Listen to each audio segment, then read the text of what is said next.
একটা দল ক্ষমতায় যাইতে এত বেশি আসন লাগে না, 151 আসন পাইলেই উনি কি হয়ে যায়, সরকার হয়ে যায়।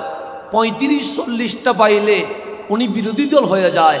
আমরা সুন্নিরা কখনো সরকার হওয়ার কথা ভাবি নাই, বিরোধী দল হওয়ার কথাও আমরা ভাবি নাই। কিন্তু আজকে এসে আমরা বলছি কেন? কারণ সংসদে গেলে প্রত্যেক দল তাদের নেতার পক্ষে কথা বলবে, কিন্তু আমার কামলিওয়ালার পক্ষে কথা বলার কেউ নাই। কেউ আছে?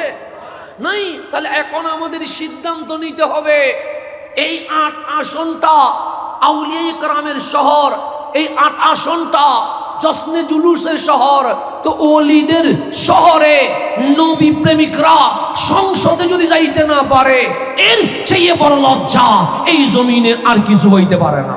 আমার এই সোনার বাংলাদেশ সহ এই এশিয়া উপমহাদেশে ইসলাম এসেছে কার মাধ্যমে? আল্লাহর ওলিদের মাধ্যমে। সেই জন্য আপনি যখন ইতিহাস পড়বেন, হিস্টোরি পড়বেন, তারিখ পড়বেন, তখন দেখবেন খাজা মাইনুদ্দিন চিশতি আজমিরি সানজিরি রাদিয়াল্লাহু তাআলা আনহু আসার আগে অনেকেই চেষ্টা করেছে এখানে ইসলাম কায়েম করার জন্য, কিন্তু দেখবেন তারা হেরে গেছে, পরাজিত হয়েছে। কিন্তু খাজা মাইনুদ্দিন এসেছেন একলা, যেদিন ইন্তেকাল করেছেন সেদিন 99 লক্ষ মুসলমান দাঁড় করিয়ে দিয়েছেন। আসছেন একলা, দাঁড় করাইলেন কত? 99 লক্ষ। কেন? খাজা মাইনুদ্দিন চিশতি আজমিরি রাদিয়াল্লাহু তাআলার কাছে পাওয়ার কি?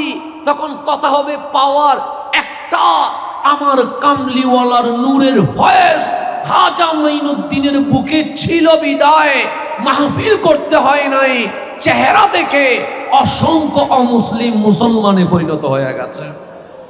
নবী সারা এই ইসলাম কায়েম হওয়া কখনো সম্ভব নয়। তো আজকে যেহেতু আচরণ বিধি আছে, আমি জাস্ট আপনাদেরকে এটা জানাচ্ছি, আমি এখানে ভোট চাইতে আসি নাই, আমি শুধু এটা জানাচ্ছি যে আমাদের মতো ব্যক্তি নানাজানরা আজীবন মাঠে সুন্নিয়তের খেদমত করে গেছে, ওলামাই কারাম আজীবন সুন্নিয়তের খেদমত করে গেছে।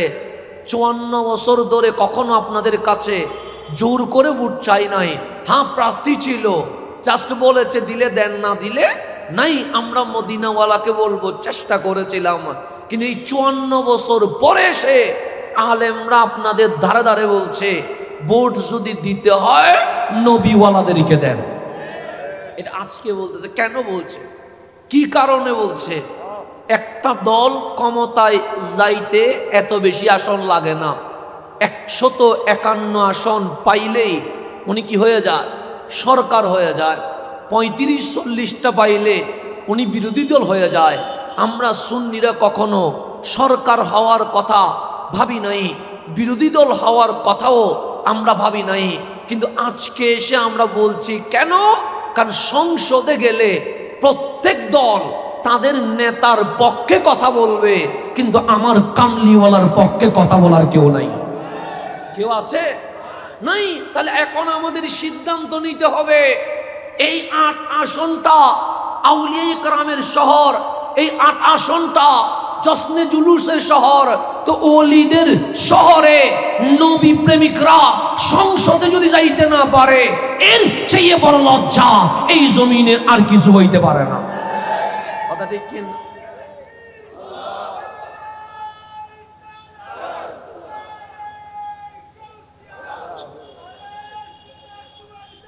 তাহলে আমরা যেটা বলছি, আমাদের উস্তাজগণ, আমাদের রাহবারগণ আপনাদের কাছে এসেছে, প্রত্যেক দল ওনাদের আদর্শের নেতৃবৃন্দের কথা বলবে, কিন্তু নবীটার পক্ষে কথা বলার কেউ। তো শাহজালালের বাংলায়, শাহপরানের বাংলায়, 360 আউলিয়ার বাংলায়, শাইন শায়েসির কোটের বাংলায়, গাউসুল আজম মাইজভান্ডারির বাংলায়, আউলিয়া ইকরামের বাংলায় যদি নবীর পক্ষে কথা বলার কেউ না থাকে, এটার চেয়ে লজ্জার আর কেউ আছে নাই। তো শুধু মনে সুন্নি হইলে হবে না, কাজেও তো সুন্নি হওয়া দরকার আছে। এখন আমরা যার কাছে যে আমি মনে প্রাণে সুন্নি, মনে প্রাণে সুন্নি, কিন্তু কাজে না। সেই জন্য নাসির জিলানী হুজুরকে আপনারাই তো জানেন, অস্ত্র দিয়ে একটা, আপনারা বলবেন উনি কখনো গরম করে কথা বলতে পারে না, একটা ভালো মানুষকে গ্রেফতার করে মানহানি করা হয়েছে। সবাই মনে প্রাণে সুন্নি, কেউ প্রতিবাদ করতে পারে নাই। পারছে? দিন দুপুরে ইমাম রইসুদ্দিনকে হত্যা শহীদ করা হয়েছে। রইসুদ্দিন হত্যাকারীর বিচার চাওয়ার জন্য যখন স্টুডেন্ট ছাত্ররা মাদ্রাসার মাঠে যখন নেমেছে, তাদেরকে সুরের মতো ডাকাতের মতো ধরে লাথি মেরে গাড়িতে তুলে জেলে নিয়ে যাওয়া হয়েছে। মনে প্রাণে সুন্নি, কিন্তু একটাও প্রতিবাদ করতে পারে নাই। তা আমরা মনে প্রাণে সুন্নি চাই না, আমরা কাজের সুন্নি চাই। সেই জন্য সবাই বলবে আইয়া তো সুন্নি, এরকম হবো না হবো, কিন্তু মিলাদুন নবী মিদে মারিলে কোনো কিছু না হয়। মাজার বাই ফেলে এই 131 গানে কোনো মুখ দিয়ে কিছু বাইন্য হয়, তো এই সুন্নি হইয়ে লাভ ভাঙ্গি কোনো লাভ আছে? তো সবাই বলবে আপনাদেরকে আইও তো সুন্নি। তো 131 গান যে মাজার ভাঙ্গি অনেক হরা ছিলেন, রইসুদ্দিনের মারি ফেলে ঈদে অনেক ধরা ছিলেন, ফলরে দরিয়ে রে লাথি মারিয়ে রে বুট জুতার জিয়ারত গিলদে এত হরা ছিলেন। আবু নাসির জিলানী হুজুরে এভাবে অপমানিত করছি দে আলেমরান নবী ওয়ারসে দে এতে অনরা হরা ছিলেন। প্রশ্ন আছে না নাই? তাহলে দিন শেষে রেজাল্ট হচ্ছে সুন্নি দিয়ে সুন্নির কথা বের হয় না, সুন্নি প্রতিনিধি দিয়ে সুন্নির কথা বের হয়। এটা আমাদেরকে মনে রাখার দরকার আছে না নাই? আছে। তো নানা জানরা হুকুম করেছেন, নামেন, ফয়সালা কার হাতে? আল্লাহর হাতে। আপনি চেষ্টা করবেন, জিতা না জিতা এটা আমাদের বিষয় না। আমরা অন্তত হাবিবুল্লাহর সামনে গিয়ে বলতে পারবো আমরা চেষ্টা করেছিলাম। তাহলে যে নবীর পক্ষে নামে সে কি কারো বিপক্ষে হয়? কারণ আমার নবীটা রহমতুল্লিল। তা আমরা কোনো দলেরও বিপক্ষে না, কোনো ব্যক্তিরও বিপক্ষে না। নবীজি যেহেতু রহমতুল্লিল আলামিন, আমরা সকল জনতার পক্ষে হয়ে গেছি। কথা ঠিক না? তাহলে আমাদের এখানে সিদ্ধান্ত নিতে হবে, যেই দল করুক আমাদের কোনো আপত্তি নাই। এই 8 আসনটা যেহেতু জুলুসের শহর, আউলিয়া ইকরামের শহর, এখান থেকে সিদ্ধান্ত নিতে হবে দলমত নির্বিশেষে সবাই মিলে আমরা যদি একজনকে হলেও সংসদে পাঠাইতে পারি, উনি অন্তত ইয়া রাসূলুল্লাহ বলে একটা স্লোগান দিতে পারবে। কথা ঠিক কিনা? মাজারের পক্ষে যারা, ওরা মন্দির ভাঙ্গে না। সেজন্য যারা অন্য ধর্মেরও আছে, তারা যদি নিরাপত্তা চায়, তা সুন্নি ছাড়া আর কোনো উপায় নাই। কথা ঠিক কিনা? তাহলে আমরা হচ্ছে শান্তির কথা বলি, শুধু মুখে না, আমরা আমলেও কি করি, কাজের মাধ্যমে প্রমাণ করি। আমি নেমেছি কোনো দলের বিপক্ষে না, কোনো ব্যক্তির বিপক্ষে না, আমরা নেমেছি দয়াল নবীর পক্ষে। কার পক্ষে? আমাদের সাথে আর কোনো বেজাল আছে কারো? কারো বেজাল নাই। এখন সিদ্ধান্ত নেওয়ার পালা কাদের? আপনাদের। আপনারা সিদ্ধান্ত নেবেন কি করলে ভালো হবে। বাস আমি আপনাদের দোয়া নিতে এসেছি, খেদমত করার মন মানসিকতা নিয়ে আমি মাঠে এসেছি। আমি ভোট চাই না, আপনার বিবেক আছে, আপনি বিবেক দিয়ে আপনার আমানত আপনি আল্লাহর দরবারে কি করবেন? সুপর্দ করবেন। ভোট কেন্দ্রের ভিতরে ঢুকে গেলে সেখানে কি আর কেউ দেখে নাকি? কিন্তু দেখে তো, আল্লাহও দেখে, হাবিবুল্লাহও তো দেখে। কথা ঠিক না? বাস ওনাদেরকে দেখায়া আপনার আমানত যেখানে ইচ্ছা আপনার সেখানে দেওয়ার কি আছে? অধিকার আছে। অনেকেই বলেন ভোট কেন্দ্রের ভিতর ঢুকলে অমুকরে খেয়াল করিয়েন। আমরা বলবো না অমুকরে খেয়াল করিয়েন, আমরা বলবো ভোট কেন্দ্রে ঢুকলে চোখটা বন্ধ করি মদিনার সবচেয়ে গম্ভীরকে খেয়াল করিয়েন। সব কিছুর আচরণবিধি আছে বাবা। আমরা আহলে সুন্নাত ওয়াল জামাত আইন কখনো লঙ্ঘন করতে পারি না, এটা মনে রাখবেন। হ্যাঁ, আচরণবিধি মানতে হবে।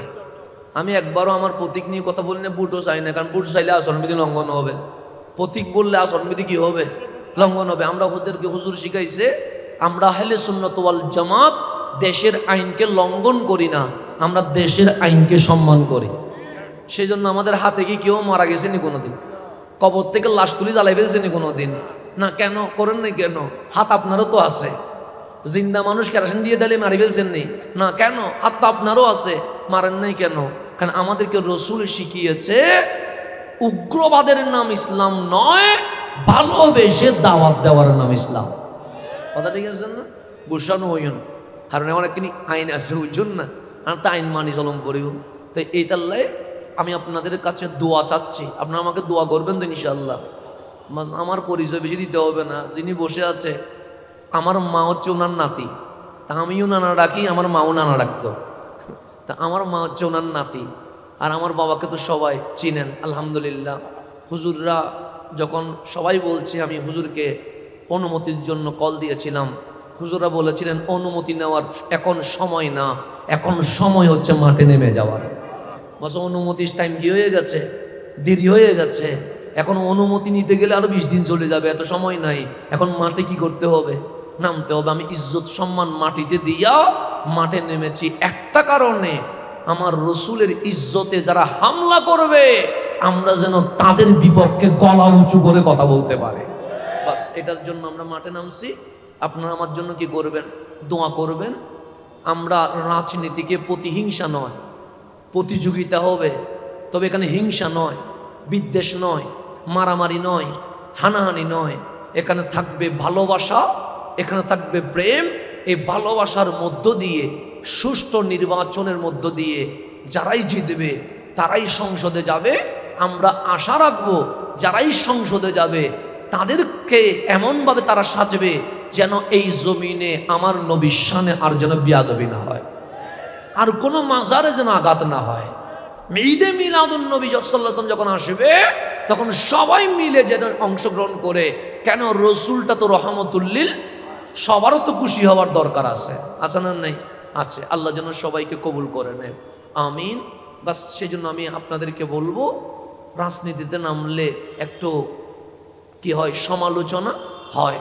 তো কেউ যদি আমাদের সমালোচনা করে, আপনাদের প্রতি অনুরোধ, সমালোচনার উত্তরে সমালোচনা হবে না, গালি হবে না, মন্দ কথা হবে না, আমরা সমালোচনা করলেই বলবো ইয়া রাসূলুল্লাহ, ঠিক আছে না?